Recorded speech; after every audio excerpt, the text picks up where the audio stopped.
What's really good, fam? We're getting back to basics for a quick hitter on some basic financial literacy because I realized we haven't really focused on the education side for a while. You're watching Sekitur, and today we're taking a little time out to help you reflect on your financial literacy using the big 3 questions and an additional 2 that were added later, all of which were developed by economists Annamaria Lusardi and Olivia Mitchell for the Wharton School. No need for a disclaimer here because this is all going to be self-reflection, but that being said, be honest about your answers and don't be discouraged if you don't get perfect. Only about 30% of testees historically have been able to correctly answer all 3 questions, while less than 50% get the first 2 correct. Needless to say, getting a 5 out of 5 is a feat that the vast majority of people who have taken this test historically have been unable to do. I mean, 70% of people couldn't even get 3 out of 3 on the original, so that's a good barometer of where we're at. Anyways, let's get cracking. Alright, I'm going to start by reading the questions and their possible answers. Then, I'll pause to give y'all a bit of time to write your answers down or think about them before moving on to the next question. There's no trick questions here, so don't overthink it, and hopefully, you'll do pretty well. Question 1. On interest. Suppose you had $100 in a savings account and the interest rate was 2% per year.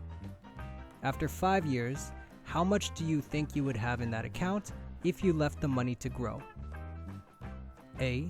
More than $102. B. Exactly $102. C. Less than $102. D. I don't know. Alright, question 2. Inflation. Imagine that the interest rate on your savings account was 1% per year and inflation was 2% per year. After 1 year, with the money in this account, would you be able to buy A. More than today? B. Exactly the same as today? C. Less than today? Or D. You don't know. Alright, finally on to question 3 on risk. Do you think the following statement is true or false? Buying a single company stock usually provides a safer return than a stock mutual fund. A. True. B. False. C. Don't know. Alright, that's done. I hope you had enough time to think about it. If not, just rewind it back. But let's go over the answers and I'll provide a quick explainer on each answer as we go through. Alright, number 1. In the question about interest, you were asked if a rate of 2% per year on an account worth $100 would grow to exactly more or less than $102 after 5 years. The answer to that question is A. You would have more than $102.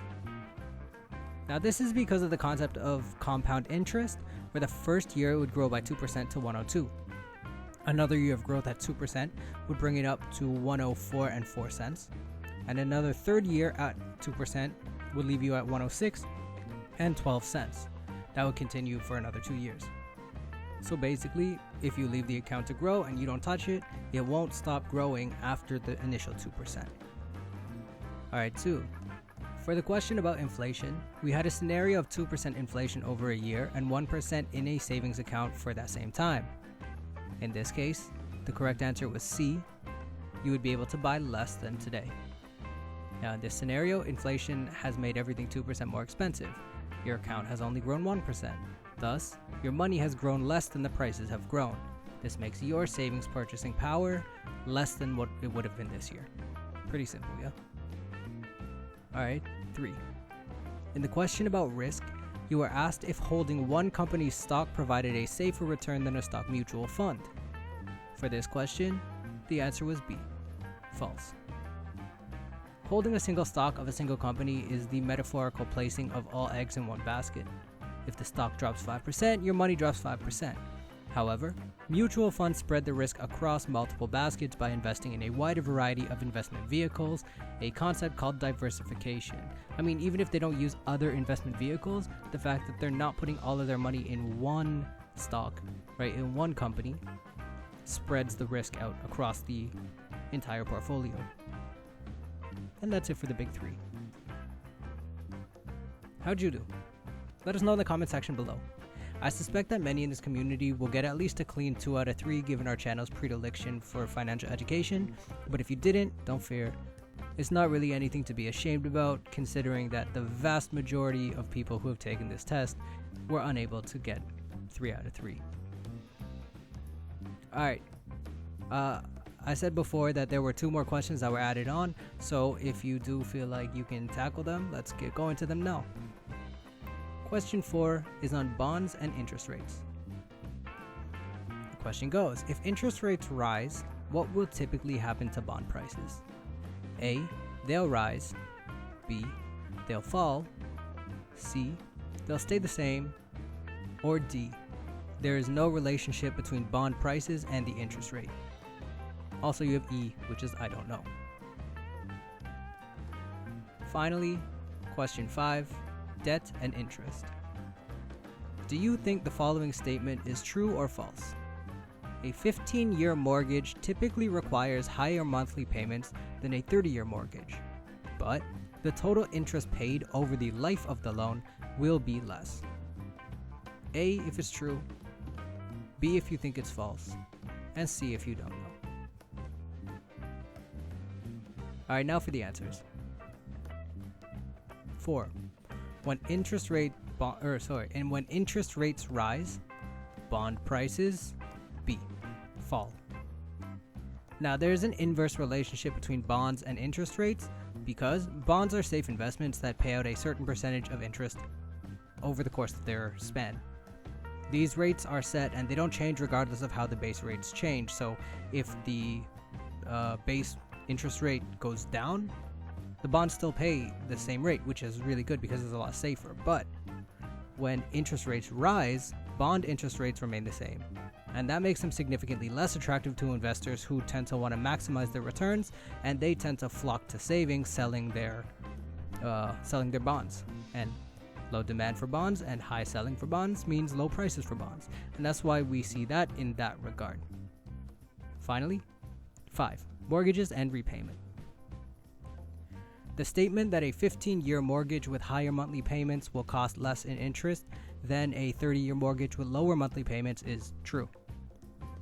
Now consider that the longer you take to pay off a debt, the longer you'll need to spend paying interest on that debt. This table from LendingTree shows you the difference between 15 and 30-year mortgages and how increasing the interest rate on the debt and doubling the length of the loan can more than double the total interest paid in the long term. There are, of course, advantages of doing a 30-year mortgage that we don't need to get into in this video, but generally, the shorter the term of a loan, the lower your total interest rate. Et voila. Now you know where you stand. If you got perfect, congratulations, you're doing stellar. If you got 2 out of 5, congratulations again, because that means you know more about personal finance than the majority of people who have taken that test before. So what was the point of this video? Well, hopefully y'all learned something about yourself, but one other thing that you can do with this test, because it's so simple and it's pretty easy to remember the questions, is just ask people that are close to you and see how well they do. Money is generally a taboo topic, but it really shouldn't be, because a lot of people who can't answer these questions are never really shown what they don't know, and you can't know what you don't know. No? Alright. Hopefully this helped you guys out. That's it from me. We'll be back soon to talk about actual career specific stuff. If you got into the LGES IPO, congratulations. If not, this is maybe potentially a good time to buy, because that IPO was really a black hole for the whole market's liquidity. Over the course of the IPO, the entire market just sunk very, very slowly. But I personally expect to see it go back up. I could be wrong. Don't bank on that. But I mean, I definitely was a net buyer of other stocks during that time. Alright, catch you later. Peace.